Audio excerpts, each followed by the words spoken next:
Bonjour, je m'appelle Yann, j'ai 24 ans et je suis Remote Service Engineer chez Philips. J'ai rejoint Philips il y a 5 ans maintenant avec la volonté commune d'œuvrer dans le domaine de la santé et d'améliorer la prise en charge et la qualité de soins des patients. Donc d'abord en tant qu'apprenti pendant 3 ans, puis désormais en CDI suite à l'obtention de mon diplôme d'ingénieur avec une spécialisation en ingénierie des systèmes médicaux. Être Remote Service Engineer, c'est assurer une téléassistance. Il s'agit de satisfaire nos clients en trouvant des solutions d'ordre technique ou clinique aux problèmes qu'ils rencontrent. Mon équipe et moi sommes responsables de solutions relevant de surveillance patient, de réanimation cardiaque, de soins d'urgence et de soins thérapeutiques liés aux ventilateurs invasifs et non invasifs.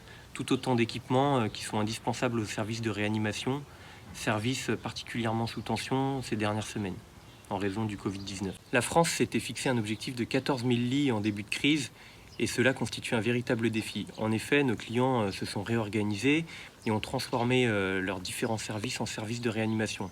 Mais il faut savoir qu'un service, et plus spécifiquement un lit, ce sont plusieurs équipements interconnectés entre eux, c'est une architecture réseau et c'est une configuration propre à chacun des services. Et donc ce sont tout autant de paramètres à prendre en compte qui peuvent engendrer un dysfonctionnement dès lors qu'un établissement revoit son organisation.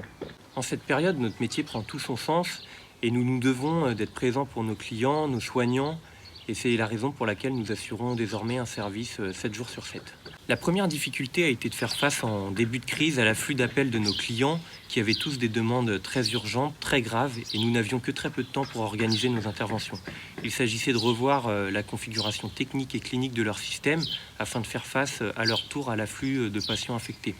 Et plus que jamais, nous avions le devoir de recourir à toutes les solutions de téléassistance dans un souci de gain de temps, mais également d'exposition. En effet, la seconde difficulté a été et est toujours d'exposer le minimum de personnes à la menace que représente ce virus, et nous devons donc limiter au maximum le déplacement de nos collaborateurs. Enfin, même si nous sommes habitués à travailler à distance, puisque c'est le cœur même de notre métier, nous avons été confrontés à la distance avec nos différentes équipes, qu'elles soient logistiques, techniques ou commerciales. Je dois vous laisser, j'ai un appel.